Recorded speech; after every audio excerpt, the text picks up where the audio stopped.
Historia e ushtarëve italianë të strehuar nga shqiptarët gjatë pushtimit të Shqipërisë nga Gjermania ishte në qendër të interesit të gazetarëve që ndoqën konferencën në Rama Meloni.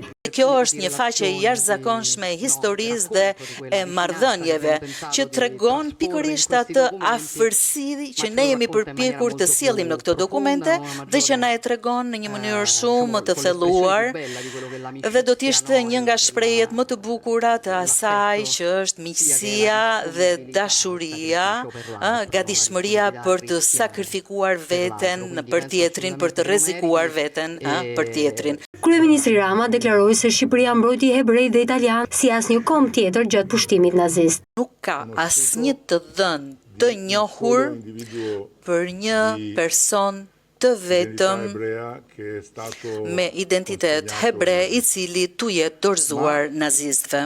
Por një tjetër pjesë e historisë atyre viteve është ajo që ka të bëjë me ushtarët italianë që mbetën në Shqipëri kur në Shqipëri mbërritën nazistët.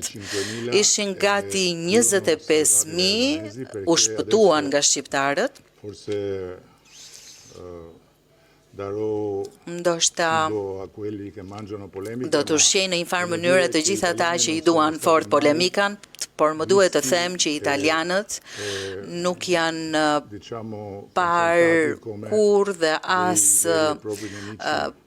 krahasuar si armiqt të mirëfillt. Dhe është i vërtet fakti që në kohën e kapitullimit të gjithë italianët, të gjithë ushtarët italianë u shpëtuan nga shqiptarët.